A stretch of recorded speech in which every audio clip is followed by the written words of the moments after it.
Bienvenido a Nova, donde el universo se convierte en un susurro y cada pregunta es una estrella por descubrir.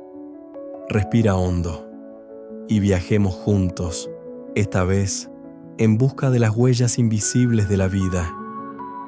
En este momento, tal vez a millones de años luz de aquí, un amanecer ilumina un planeta lejano. Sobre su superficie, en la quietud, algo respira. Podría ser un bosque cuyas hojas desconocidas se abren hacia la luz de su estrella, liberando gases que se elevan lentamente hacia la atmósfera. O tal vez un océano oscuro, poblado por millones de microorganismos, libera compuestos que se mezclan en el aire de ese mundo. Son actos pequeños, sin ruido ni intención, pero dejan una huella detectable. También puede ser un cazador persiguiendo a su presa, y como él, millones de seres respirando y expulsando compuestos hacia su atmósfera. Una incipiente comunidad mirando el cielo mientras queman material orgánico en una fogata. Desde microorganismos hasta seres de increíble complejidad, todos dejarán huella en su planeta, un sistema interconectado que reflejará al espacio las señales de su naturaleza. En ciencia, a esas huellas se les llama biomarcadores, rastros químicos, físicos o espectrales que pueden indicar la presencia de vida, aunque esté a distancias que ningún ser humano podría recorrer en 1000 generaciones. Imagínalo por un segundo, los procesos biológicos de millones de seres siendo detectados de manera indirecta por nosotros. O quizás nuestros propios procesos estén siendo detectados de igual manera desde algún sitio en este momento. Pero no nos desviemos del tema que nos ha reunido hoy aquí. Biomarcadores. Y aquí hay algo que conviene dejar muy claro desde el principio. No es lo mismo que un planeta sea habitable a que esté habitado. Un mundo puede tener las condiciones para la vida, temperatura adecuada, atmósfera estable, agua líquida y, sin embargo, estar completamente desprovisto de organismos. Es la diferencia entre encontrar una casa vacía pero con todas las comodidades listas, o encontrar en esa misma casa una taza de café aún caliente y un cuaderno abierto en la mesa. Lo primero indica posibilidad. Lo segundo es evidencia directa. Y es allí donde radica el sueño de toda la humanidad, esa taza humeante que nos indique que alguien ha estado allí recién y que quizás podamos conocerle. Esta distinción ha guiado la astrobiología desde sus orígenes como disciplina. Aunque la palabra astrobiología parece moderna, la idea que representa comenzó a tomar forma en la segunda mitad del siglo XX. En 1965, el científico Joshua Lederberg, que recibiría el premio Nobel por sus investigaciones en genética bacteriana, ya hablaba de exobiología y planteaba un desafío. ¿Cómo detectaríamos vida en planetas y lunas a los que nunca podríamos viajar? Lederberg subrayaba que no bastaría con estudiar las condiciones físicas. Habría que identificar señales indirectas, pero inequívocas, de procesos biológicos. El razonamiento era simple y contundente. El universo es inmenso, demasiado como para enviar sondas a todos los rincones. Y aunque las misiones robóticas serían valiosas, su alcance sería limitado. Si queríamos buscar vida más allá del sistema solar, tendríamos que aprender a escuchar a los planetas desde lejos, a leer en su luz y en su química las pistas que delaten actividad biológica. Ese enfoque fue tomando fuerza con el avance de la astronomía y la tecnología de observación. Y para entender qué tipo de señales buscamos, nada mejor que mirarnos a nosotros mismos como si fuéramos un planeta desconocido. Esto fue precisamente lo que hizo la NASA en 1990, cuando la sonda Galileo, en ruta hacia Júpiter, pasó cerca de la Tierra. El equipo dirigido por Carl Sagan decidió aprovechar la oportunidad para un experimento inédito.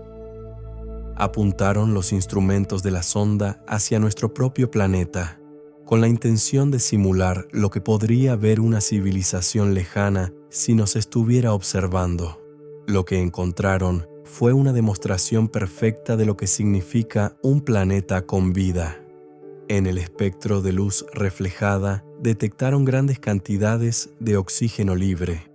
Esto ya era llamativo porque el oxígeno es un gas altamente reactivo. Sin una fuente que lo reponga constantemente, desaparecería de la atmósfera en unos pocos millones de años, oxidando minerales y reaccionando con otros compuestos. Pero la sorpresa fue mayor al encontrar que ese oxígeno coexistía con metano, otro gas que, en presencia de oxígeno, se destruye rápidamente. En equilibrio químico, esa combinación es inestable. Para que ambos se mantengan, tiene que haber procesos que lo generen de forma continua. En la Tierra, esos procesos son en gran parte biológicos. La fotosíntesis produce oxígeno, mientras que la actividad de microorganismos metanógenos, junto con otras fuentes naturales, genera metano. Verlos juntos en grandes cantidades sería una pista muy fuerte de que hay vida activa en un planeta. Cabe aclarar que aún hoy estamos descubriendo maneras abióticas en las que se puede producir, por ejemplo, oxígeno. Para esto podríamos hacer otro viaje en el que abordaríamos los misterios del oxígeno oscuro, generado aparentemente a partir de procesos naturales en el océano. Pero volvamos a la sonda Galileo. Pero no fue la única señal que detectó la Galileo. También apareció un patrón de reflectancia conocido como el borde rojo de la vegetación, un aumento abrupto en la luz reflejada en el infrarrojo cercano, causado por la forma en que la clorofila absorbe y refleja la radiación solar. Este fenómeno no es un capricho, es un subproducto directo de la fotosíntesis y, aunque podría variar con pigmentos diferentes en otros planetas, en la Tierra es un indicador inequívoco de vegetación. Debemos tener en cuenta que en la Tierra han existido otros compuestos fotosintéticos y quizás allá afuera hayan tantos otros, pero observar patrones extraños en la absorción de luz podría ayudarnos enormemente a comprender la naturaleza de un mundo alienígena.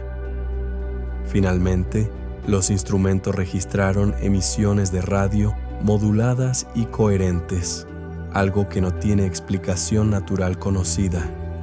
Este último punto ya no es un biomarcador biológico, sino un tecnomarcador. De eso hablaremos en el próximo video, pero reforzaba el panorama. La Tierra no solo está viva, sino que alberga inteligencia tecnológica. Sagan, con su habitual capacidad para resumir conceptos complejos en pocas palabras, lo explicó así: si una civilización lejana hubiera hecho el mismo experimento, habría concluido que nuestro planeta estaba habitado y que esa vida había alcanzado un nivel tecnológico significativo.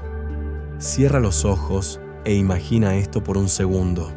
Una civilización alienígena apunta sus telescopios hacia nosotros, sus radiotelescopios, sus sondas o cualquier otra herramienta de detección que posea, y según la distancia que los separe de nuestro mundo, se maravillan al comprobar que rebosamos de vida, y no solo de vida, vida inteligente. Este experimento fue una confirmación poderosa de que, con la tecnología adecuada, podemos identificar biomarcadores a distancias inmensas. También fue una advertencia. Las señales que emitimos, voluntaria o involuntariamente, pueden ser visibles para otros. Si nosotros podemos detectar nuestra propia huella desde el espacio, tal vez no seamos los únicos que podamos hacerlo. Una civilización alienígena a 50 años luz detectaría ya inequívocas huellas de nuestra sociedad, Sin embargo, ya sistemas planetarios más lejanos quizás verían de manera irrefutable que somos un planeta vivo, pero tecnológicamente estéril. Recuerden que mirar en lo profundo del espacio es mirar hacia el pasado, pero no te preocupes, viajero onírico. Abordaremos el tiempo, la relatividad y la luz en otros viajes. Antes de continuar, quiero que respires hondo. Y si te gusta nuestro contenido, no olvides darle like y suscribirte para más viajes oníricos por el cosmos. Para entender por qué hoy hablamos de biomarcadores con tanta naturalidad, hay que retroceder varias décadas, incluso antes de que se detectara el primer exoplaneta. En los años 50 y 60, la exploración espacial estaba dando sus primeros pasos. La humanidad todavía no había llegado a la Luna, y sin embargo, algunos científicos ya pensaban en cómo detectar vida más allá de nuestro sistema solar. En esa época, el concepto dominante era el de habitabilidad. Nos preguntábamos, ¿qué condiciones necesita la vida tal como la conocemos? Agua líquida, una fuente de energía estable, una atmósfera protectora, ciertos elementos químicos. Eran criterios básicos, pero no necesariamente suficientes. Joshua Lederberg, microbiólogo y genetista, fue uno de los primeros en señalar que centrarse solo en la habitabilidad era insuficiente. En 1960 publicó un artículo pionero en el que introdujo el concepto de detección remota de vida. Planteó que, si queríamos encontrar vida en otros mundos, teníamos que pensar como detectives, buscar pistas indirectas que se pudieran observar desde lejos y que fueran difíciles de explicar sin la intervención de procesos biológicos. Su planteo fue visionario. Lederberg entendió que, aunque las sondas espaciales serían esenciales para explorar nuestro vecindario cósmico, jamás podríamos enviar naves a cada planeta de la galaxia. El tiempo y la distancia son enemigos implacables. Incluso con la tecnología más avanzada de hoy, viajar a la estrella más cercana, Alpha Centauri, nos llevaría decenas de miles de años. Por eso, el camino más realista era aprender a leer la luz y la química de mundos distantes para detectar posibles signos de vida. Este cambio de mentalidad se consolidó con el nacimiento formal de la astrobiología en los años 90. Hasta entonces se usaban términos como exobiología o bioastronomía, pero no había un marco unificado. La astrobiología integró astronomía, biología, geología, química y física en un mismo campo, con un objetivo común: entender el origen, la evolución, la distribución y el futuro de la vida en el universo.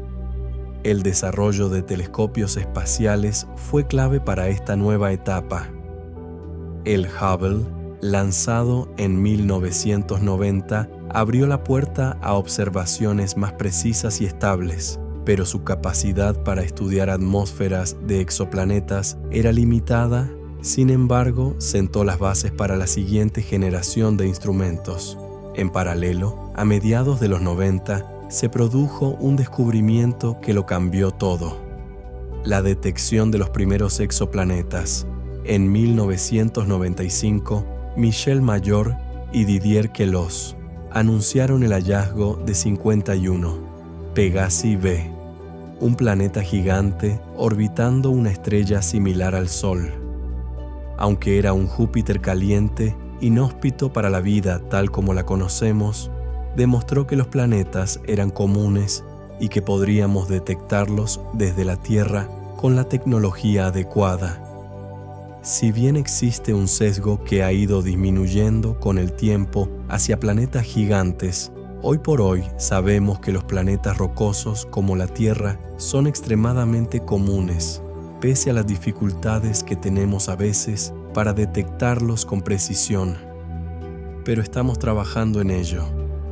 El hallazgo de Pegasi aceleró la carrera por diseñar métodos capaces de no solo descubrir exoplanetas, sino también caracterizarlos. Y aquí es donde los biomarcadores empezaron a tomar protagonismo. Si podíamos medir la luz de un planeta con suficiente precisión, podríamos identificar gases en su atmósfera, patrones en su superficie o cambios estacionales que delataran actividad biológica. Hablamos de usar la luz de su estrella natal para detectar, por ejemplo, porcentajes de vapor de agua en una atmósfera alienígena. ¿No es increíble? Piénsalo. La idea de buscar biomarcadores no se limita a la tecnología. También tiene una dimensión filosófica. Al fin y al cabo, estamos intentando definir qué es la vida. Y eso no es tan sencillo como parece. En la Tierra, la vida se basa en carbono. Usa agua como disolvente y depende de una serie de reacciones químicas que conocemos bien. Pero, ¿qué pasaría si en otro planeta la vida se basara en silicio o utilizara amoníaco en lugar de agua? ¿Y si sus procesos metabólicos no generaran oxígeno ni metano, sino compuestos que aquí serían tóxicos o irrelevantes? Este es uno de los grandes debates en astrobiología. ¿Debemos buscar exclusivamente biomarcadores similares a los de la Tierra o abrirnos a otras posibilidades? La respuesta práctica suele ser un equilibrio. Por un lado, tiene sentido empezar buscando señales que entendemos y que sabemos interpretar, como oxígeno y metano coexistiendo, o patrones de reflectancia similares al borde rojo. Por otro lado, es importante no descartar señales inusuales solo porque no encajan en nuestro marco de referencia terrestre. Carl Sagan resumió este dilema de forma magistral con una de sus frases más citadas: afirmaciones extraordinarias requieren pruebas extraordinarias. Detectar un gas extraño en la atmósfera de un exoplaneta no basta. Necesitamos múltiples líneas de evidencia para confirmar que se trata de un biomarcador real y no de un fenómeno geológico o químico que no habíamos considerado. A lo largo de las décadas, esta filosofía de cautela ha salvado a la comunidad científica de anunciar descubrimientos de vida que luego resultaron ser simples falsos positivos. La historia de la astrobiología está llena de estos episodios, desde extrañas señales de radio que parecían artificiales pero resultaron ser púlsares, hasta compuestos químicos detectados en planetas y lunas que luego se explicaron por procesos no biológicos. Hoy, la búsqueda de biomarcadores combina lo mejor de la ciencia dura con la apertura mental de la exploración. Requiere instrumentos de altísima precisión, modelos atmosféricos complejos, conocimiento de geoquímica y también una disposición a cuestionar nuestras propias expectativas. Porque si algo nos ha enseñado el estudio del cosmos, es que la realidad suele ser más extraña y más creativa que cualquier cosa que podamos imaginar. Hemos hablado de qué son los biomarcadores, de su historia y de cómo la astrobiología aprendió a buscar pistas a distancia.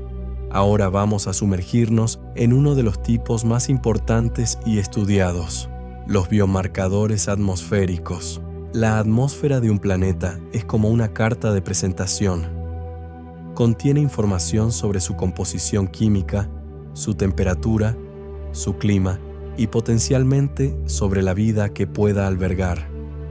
Cuando observamos un planeta lejano, gran parte de lo que podemos saber sobre él viene de analizar la luz que pasa a través de su atmósfera o la luz que ésta refleja.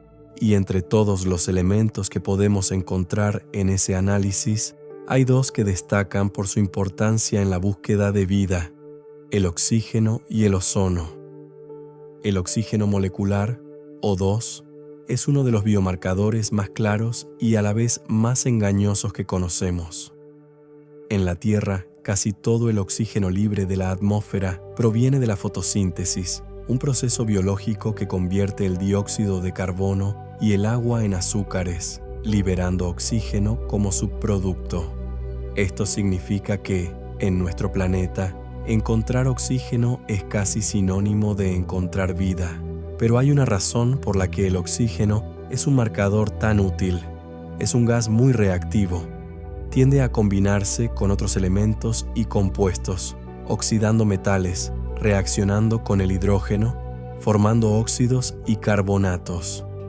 Si no existiera un proceso que lo repusiera constantemente, desaparecería de la atmósfera terrestre en unos pocos millones de años. Un suspiro en términos geológicos. Esa reposición continua es precisamente lo que lo convierte en un biomarcador potencial. Su presencia sostenida sugiere actividad biológica. Sin embargo, la ciencia también nos recuerda que el oxígeno puede engañar. Existen procesos no biológicos que pueden generarlo en grandes cantidades.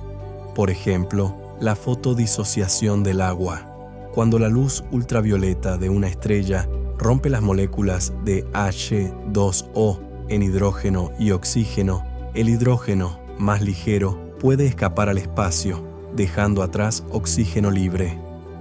Esto podría ocurrir en planetas cercanos a estrellas muy activas, como las enanas rojas, sin que haya vida involucrada. También ciertos procesos geológicos pueden liberar oxígeno a la atmósfera y aún tantos otros procesos por descubrir. Por eso, los astrónomos no se quedan con un solo gas como prueba definitiva. En lugar de eso, buscan combinaciones químicas que estén en desequilibrio. Y una de las combinaciones más prometedoras es la coexistencia de oxígeno y metano. El metano, CH4, es un gas que, en la Tierra, proviene en gran parte de microorganismos llamados metanógenos, aunque también puede originarse en procesos geológicos como la serpentinización de rocas ultramáficas. Lo interesante es que en presencia de oxígeno, el metano se destruye rápidamente, reacciona con él y forma dióxido de carbono y agua. Esto significa que si detectamos ambos gases en grandes cantidades en la atmósfera de un planeta, es muy probable que algo los esté produciendo de forma continua. Y eso, en la Tierra, suele significar vida. El ozono, O3, está íntimamente relacionado con el oxígeno. Se forma cuando la radiación ultravioleta separa moléculas de oxígeno y estos átomos libres se combinan con otras moléculas de O2. En la Tierra, la capa de ozono desempeña un papel crucial. Absorbe la mayor parte de la radiación ultravioleta dañina del Sol, protegiendo la vida en la superficie. Desde el punto de vista de la detección remota, el ozono es interesante porque absorbe la luz en longitudes de onda muy específicas, lo que lo hace relativamente fácil de identificar en un espectro atmosférico. En la práctica, si observamos la atmósfera de un planeta y encontramos ozono, eso puede ser un buen indicador indirecto de que también hay oxígeno, aunque no lo detectemos directamente. Y si junto al ozono encontramos otros gases que indiquen actividad biológica, la evidencia se vuelve más sólida. El telescopio espacial James Webb ya ha comenzado a aplicar estas técnicas. Aunque su principal objetivo no es la búsqueda directa de vida, su capacidad para realizar espectroscopía de alta precisión lo convierte en una herramienta ideal para analizar atmósferas de exoplanetas. Ya ha observado mundos como K2-18b, detectando posibles señales de gases interesantes, aunque todavía no concluyentes como biomarcadores. Sin embargo, como hemos visto con el oxígeno, el ozono y el metano, la clave no está en detectar un solo gas, sino en entender el contexto químico de todo el planeta. Un gas aislado puede tener un origen no biológico, pero una combinación de gases que en equilibrio químico no deberían coexistir, eso ya es otra historia. Relájate y si sigues con nosotros, prepárate, pues vamos a ampliar este panorama con otros biomarcadores atmosféricos menos conocidos, pero igual de interesantes, y hablaremos de un caso que generó un gran revuelo en 2020, la detección de fosfina en Venus. Ya hemos hablado del oxígeno y el ozono, dos de los biomarcadores atmosféricos más estudiados. Pero no son los únicos. Hay otros gases que, si aparecen en ciertas cantidades y contextos, pueden ser pistas igual de reveladoras o igual de engañosas. Entre ellos destacan el metano, la fosfina y algunos compuestos más exóticos. El metano, CH4, es uno de los gases más discutidos en astrobiología.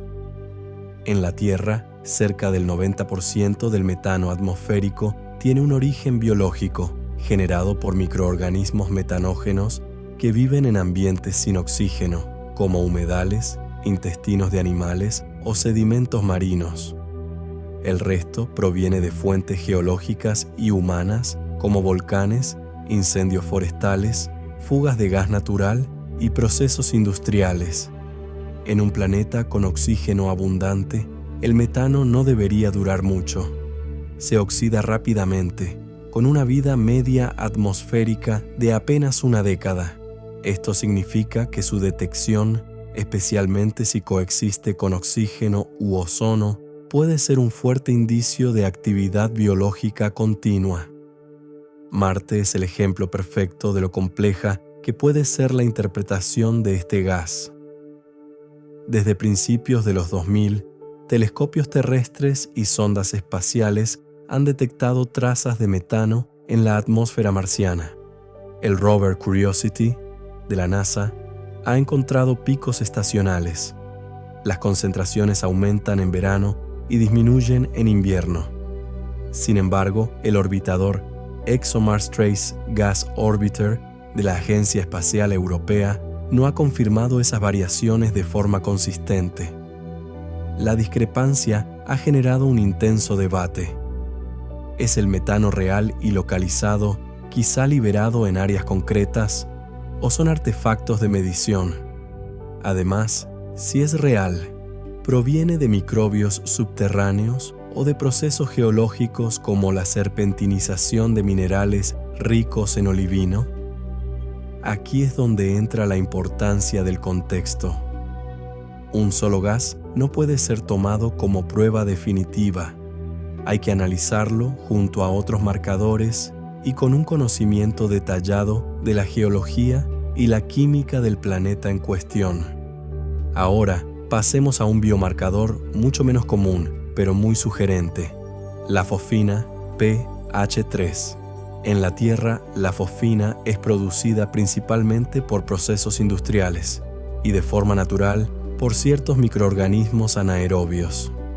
Es un gas muy inestable en atmósferas ricas en oxígeno y su producción abiótica en planetas rocosos es extremadamente limitada.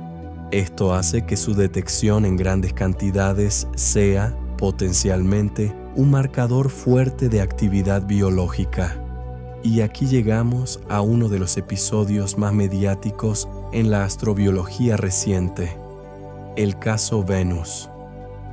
En septiembre de 2020, un equipo liderado por la astrónoma Jane Greaves anunció la detección de fosfina en las nubes altas de Venus, a unos 50 a 60 kilómetros sobre la superficie, en condiciones mucho más templadas que el infierno abrasador del suelo venusino. El hallazgo fue publicado en la revista Nature Astronomy y provocó una avalancha de titulares en todo el mundo. ¿Por qué fue tan impactante? Porque, hasta donde sabemos, las únicas formas eficientes de producir fosfina en planetas rocosos son biológicas, y Venus, pese a su atmósfera tóxica y su temperatura superficial capaz de derretir plomo, tiene en esas capas altas un entorno relativamente benigno: temperaturas cercanas a los 30 grados Celsius, presión atmosférica similar a la terrestre y presencia de nubes densas. Esto llevó a algunos investigadores a especular con la posibilidad de microorganismos viviendo en esas capas, protegidos de las condiciones extremas de la superficie. Pero la historia no terminó ahí. Muy pronto, otros equipos revisaron los datos. Algunas observaciones con el radiotelescopio ALMA y con el observatorio SOFIA no lograron confirmar la presencia de fosfina o detectaron cantidades mucho menores de las anunciadas. Además, surgieron dudas sobre el procesamiento de los datos originales. Errores en la calibración y en la eliminación de ruido podrían haber producido señales falsas o exageradas. Hoy el caso sigue abierto. Algunos estudios recientes han vuelto a encontrar indicios débiles de fosfina, pero la comunidad científica está lejos de un consenso. Lo que sí dejó claro este episodio es lo difícil que es anunciar un biomarcador sin que surjan interpretaciones alternativas. Casi gritamos, ¡Eureka! Pero debimos callar una vez más. La fosfina no es el único gas interesante. Otros compuestos, como el dióxido de nitrógeno, NO2, el cloruro de metilo, CH3Cl, o el dimetilsulfuro, DMS, pueden ser potenciales biomarcadores dependiendo de su concentración y contexto. Por ejemplo, el cloruro de metilo puede producirse por actividad industrial o por ciertos procesos biológicos en plantas y algas. El dimetilsulfuro en la Tierra es emitido casi exclusivamente por el fitoplancton marino, aunque en atmósferas muy diferentes podría tener un origen distinto. El telescopio espacial James Webb ya ha detectado trazas de DMS en el exoplaneta K218b, junto con metano y dióxido de carbono. El planeta es una subneptuno en la zona habitable de su estrella, lo que ha generado un interés enorme. Pero como siempre, la prudencia es clave. El DMS podría tener orígenes abióticos que aún no conocemos, y los datos son preliminares. Todos estos ejemplos nos recuerdan que, en la búsqueda de biomarcadores, la combinación es más importante que el hallazgo aislado. Un planeta con oxígeno abundante podría no tener vida. Un planeta con metano podría deberlo solo a actividad geológica. Pero un planeta con oxígeno, metano y dimetilsulfuro en cantidades significativas ya es un candidato mucho más convincente. Ahora deja que lo que hemos hablado decante en tu conciencia.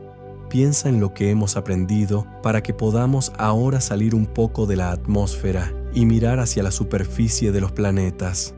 Hablaremos de biomarcadores superficiales, como patrones de reflectancia y pigmentos, y de cómo pueden delatar la presencia de organismos fotosintéticos, incluso en mundos muy distintos al nuestro. Respira profundo. Hasta ahora nos hemos concentrado en las señales que se esconden en la atmósfera de un planeta. Gases reactivos, combinaciones químicas improbables, compuestos que nos hablan de procesos activos. Pero la vida no siempre deja su huella solo en el aire. A veces, las pistas más reveladoras se encuentran en la propia superficie, visibles en la forma en que un planeta refleja la luz de su estrella o en cómo cambian sus características a lo largo de las estaciones. Cuando la luz de una estrella incide sobre un planeta, parte de esa luz es absorbida, parte es dispersada y parte es reflejada de vuelta al espacio. La manera en que esto ocurre depende de muchos factores: el tipo de superficie, la presencia de océanos, hielo, vegetación o minerales, e incluso la atmósfera que pueda filtrar o modificar la radiación. Cada uno de estos elementos deja un patrón característico en el espectro de luz reflejada, un código de barras que los astrónomos pueden leer a distancia. Uno de los patrones más interesantes que conocemos es el llamado borde rojo de la vegetación. En la Tierra, la clorofila, el pigmento que permite a las plantas realizar la fotosíntesis, absorbe fuertemente la luz en la región visible, especialmente en el azul y el rojo, y refleja mucho en el infrarrojo cercano. Esta transición brusca de poca reflectancia a alta reflectancia se conoce como Red Edge, y es tan característica que, si un observador extraterrestre estuviera analizando nuestro planeta, podría detectarla claramente en el espectro. Si ese observador viviese en un planeta fotosintético con vegetación similar a la nuestra, no tendría dudas de lo que estaría observando. El borde rojo no es un capricho evolutivo sin sentido. Es el resultado de millones de años de adaptación. Las plantas aprovechan las longitudes de onda más útiles para la fotosíntesis y reflejan el resto para evitar el sobrecalentamiento.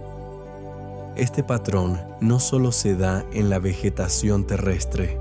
En teoría, cualquier organismo fotosintético que utilice pigmentos con propiedades similares podría producir una firma espectral detectable. Aquí entra una pregunta fascinante. ¿Sería igual en otros mundos? La respuesta más probable es que no necesariamente. En planetas que orbitan estrellas más frías, como las enanas rojas, la luz disponible es distinta, más concentrada en el infrarrojo y menos en el visible. Esto podría favorecer pigmentos adaptados a absorber en longitudes de onda diferentes, generando un borde no en el rojo, sino quizá en el infrarrojo más lejano, o incluso en el visible, pero desplazado hacia otros colores. Los astrobiólogos han modelado escenarios donde la vegetación alienígena podría ser de tonos oscuros, incluso negros, para aprovechar al máximo la luz de su estrella. Más allá de la vegetación, otros pigmentos biológicos pueden dejar huellas detectables. Algunos microorganismos contienen carotenoides, ficobiliproteínas o bacterioclorofilas que absorben y reflejan luz de forma muy diferente a la clorofila terrestre. Esto abre la posibilidad de buscar no solo el borde rojo, sino cualquier transición abrupta en el espectro que pueda estar asociada a pigmentos biológicos. Pero las señales superficiales no son estáticas. Aquí es donde entran en juego los biomarcadores estacionales. La vida en la Tierra sigue ciclos que se repiten año tras año. Las estaciones. En el hemisferio norte, por ejemplo, la concentración de dióxido de carbono en la atmósfera disminuye durante la primavera y el verano, cuando las plantas absorben CO2 para crecer, y aumenta en otoño e invierno, cuando muchas de ellas mueren o reducen su actividad. Esto crea un patrón anual que puede medirse con gran precisión. Si pudiéramos observar un planeta durante varios años y viéramos variaciones periódicas en la composición de su atmósfera, en el color de su superficie o en la cantidad de luz reflejada, podríamos estar viendo el equivalente alienígena de nuestras estaciones. No todos los cambios estacionales implican vida, claro. El deshielo y congelación de casquetes polares, por ejemplo, también alteran la reflectancia de un planeta. Pero si esas variaciones están acompañadas de cambios en gases como el oxígeno, el metano o el dióxido de carbono, la hipótesis biológica gana fuerza. Detectar estos patrones no es sencillo. Requiere observaciones continuas y de alta precisión durante años. Algo que actualmente es difícil con exoplanetas, pero no imposible.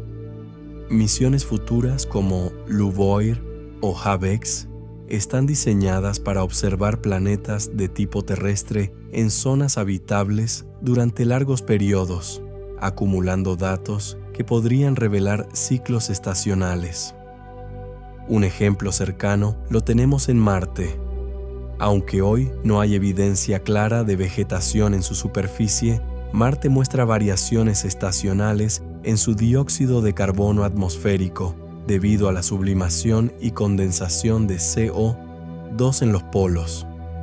Estas variaciones son completamente abióticas, pero sirven como recordatorio de que el clima y la química de un planeta pueden cambiar de forma predecible a lo largo del tiempo y que esos cambios deben interpretarse con cuidado.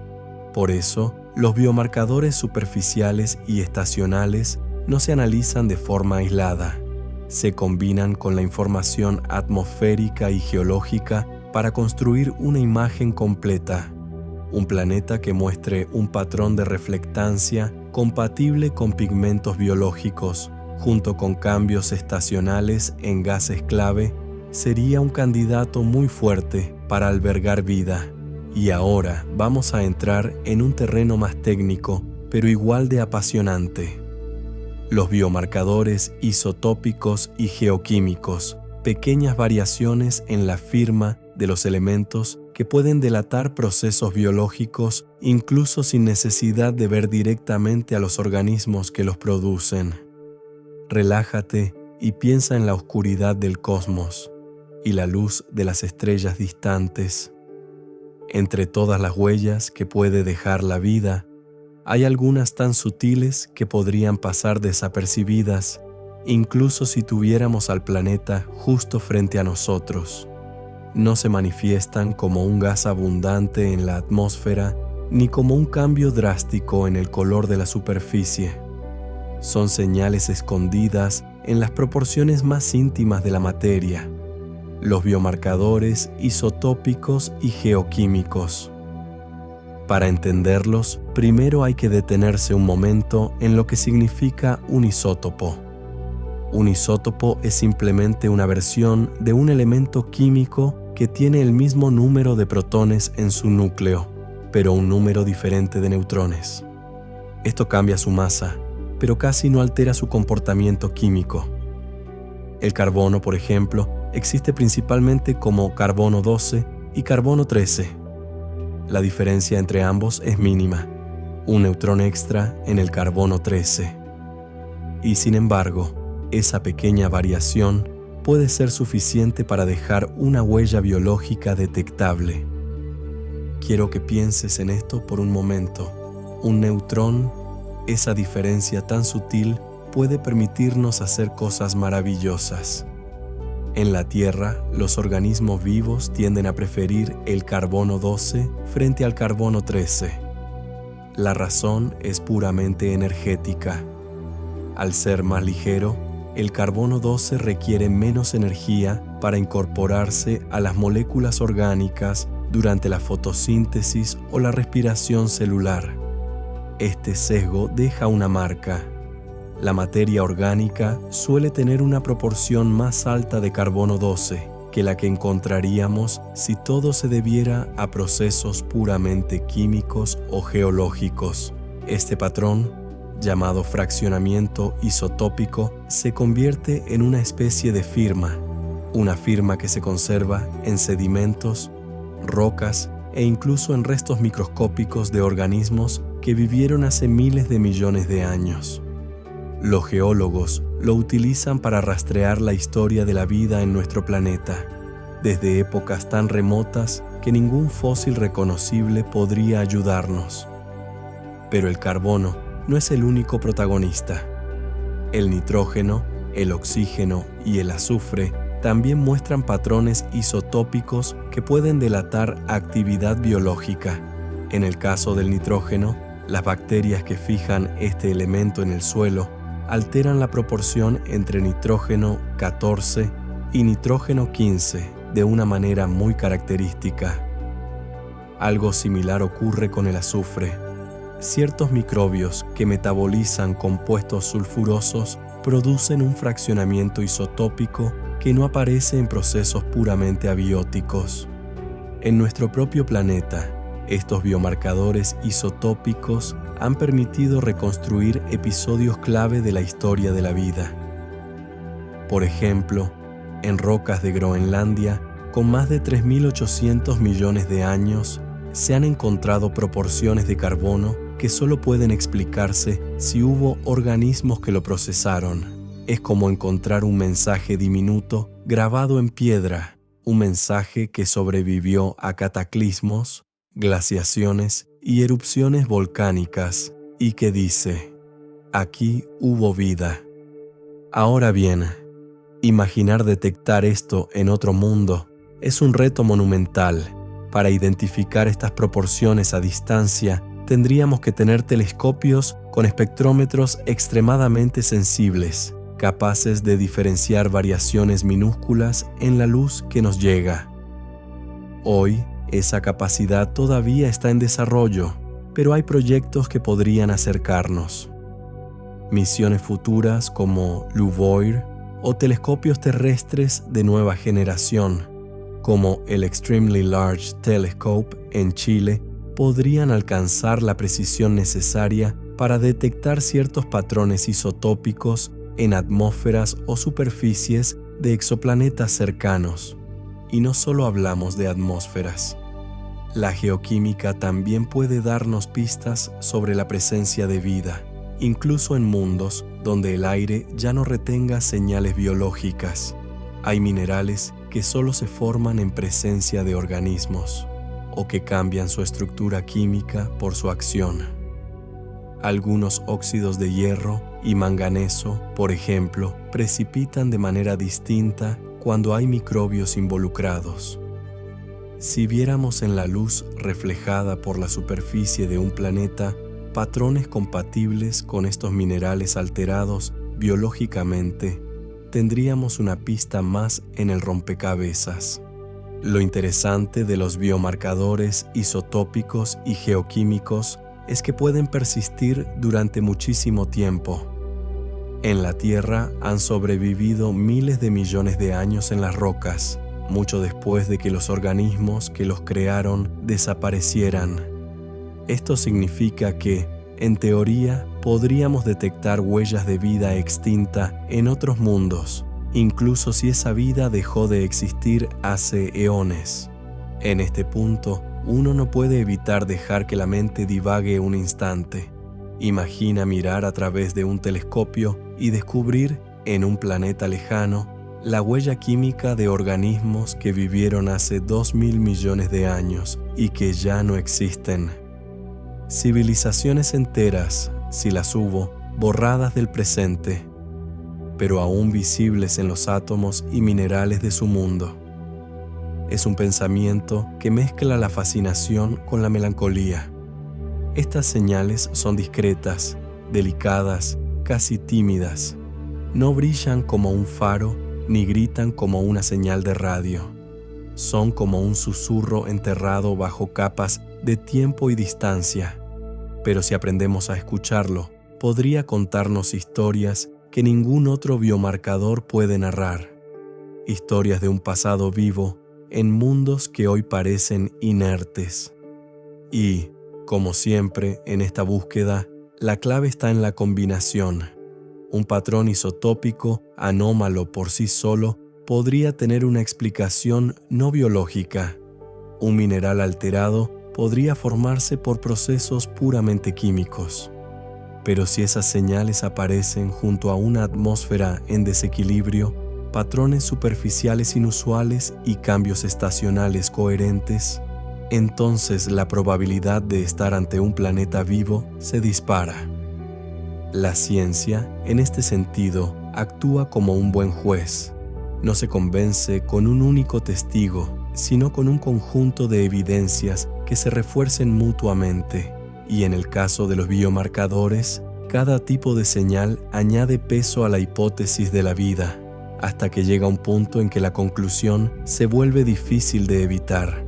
Para que toda esta teoría cobre vida, necesitamos responder a una pregunta fundamental. ¿Cómo podemos detectar señales tan delicadas desde distancias tan enormes?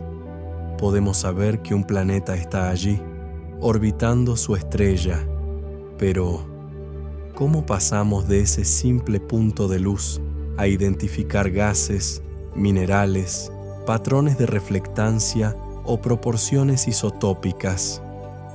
La clave está en la luz. Cada átomo y cada molécula interactúa con la luz de una manera única, absorbiendo ciertas longitudes de onda y dejando un patrón característico en el espectro. Es como una huella digital química. Si podemos separar la luz en sus diferentes colores y analizarla con suficiente precisión, podemos reconstruir la composición de un planeta sin tener que viajar hasta él. Este proceso se llama espectroscopía y es la piedra angular de la búsqueda de biomarcadores. Hay varias formas de aplicarla, dependiendo de cómo se alinee el planeta con su estrella y nuestro punto de observación. La espectroscopía de transmisión es una de las más utilizadas. Funciona cuando un planeta pasa por delante de su estrella visto desde nuestra perspectiva, un evento que llamamos tránsito. En ese momento, parte de la luz de la estrella atraviesa la atmósfera del planeta antes de llegar a nosotros. Los gases presentes absorben longitudes de onda específicas, dejando huellas que podemos medir. Así, un pequeño cambio en la intensidad de ciertos colores nos dice que allí podría haber oxígeno, metano, vapor de agua o cualquier otra molécula detectable.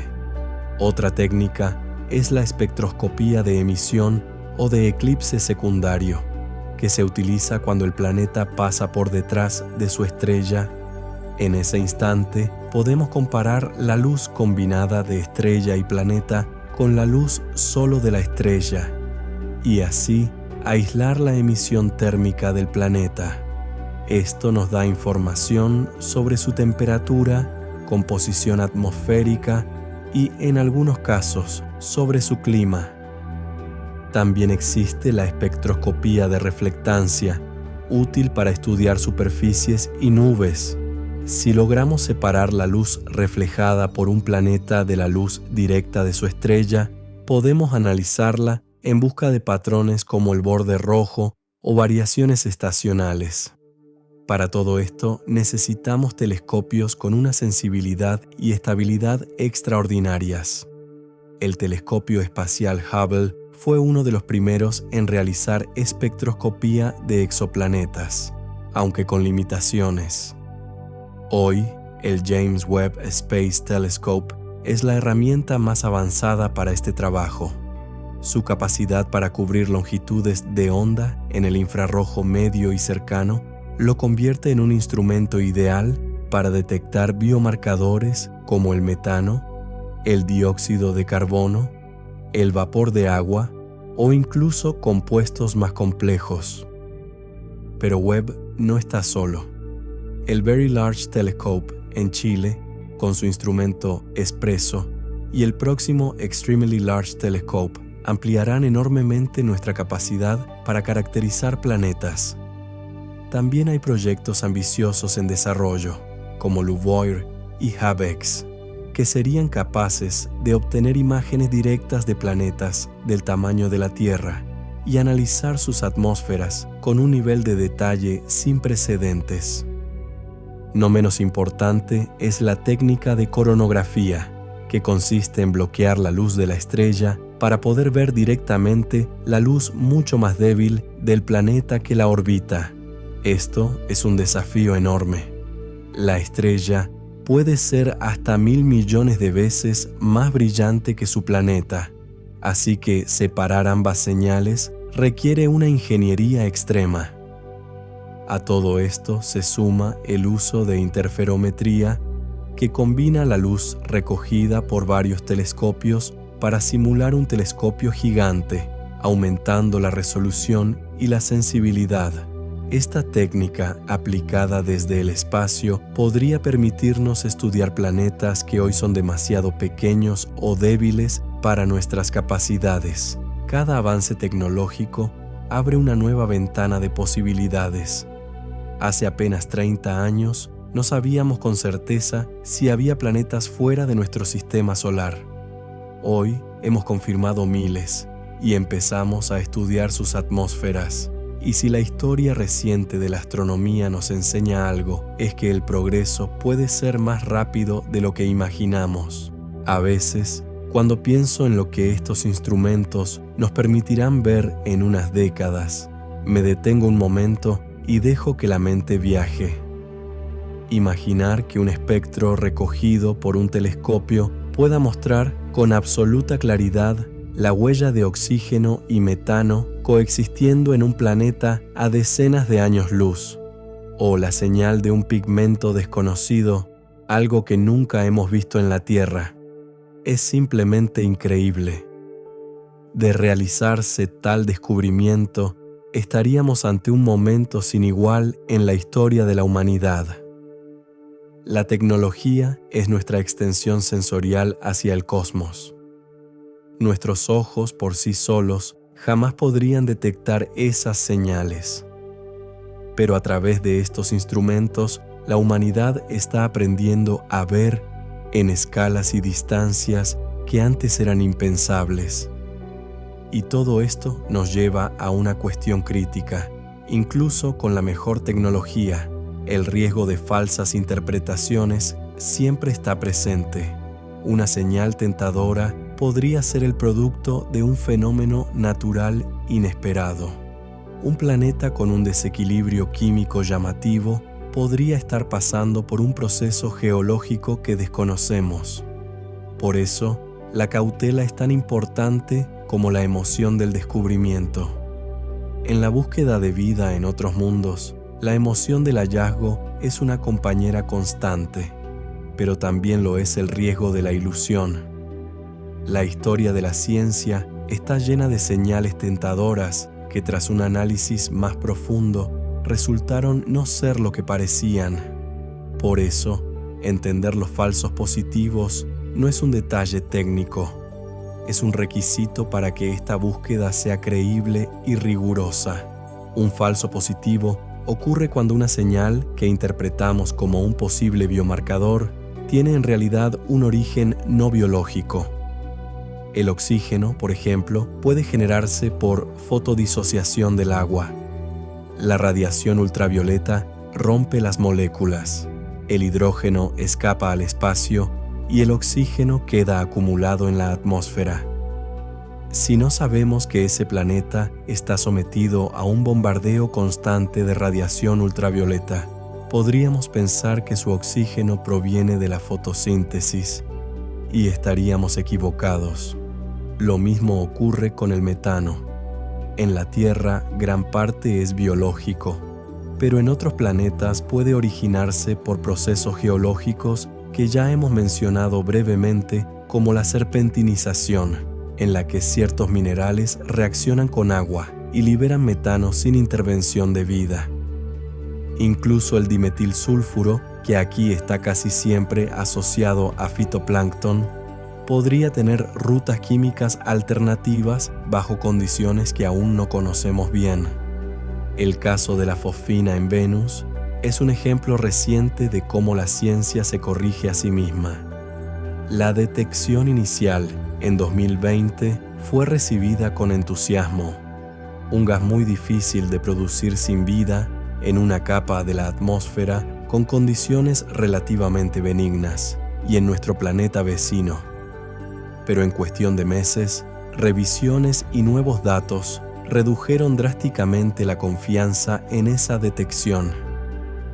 No fue un error en el sentido más simple.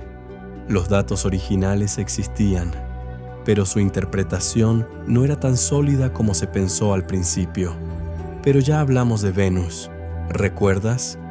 Comenta abajo si te gustaría un video dedicado a nuestro mellizo del sistema solar. Venus. Los episodios de falsas detecciones pueden parecer decepcionantes, pero en realidad son una muestra de que el método científico funciona. La comunidad internacional revisa, cuestiona, repite experimentos y compara resultados hasta que la explicación más coherente prevalece. Esa cautela es lo que nos protegerá el día que aparezca una señal realmente fuerte.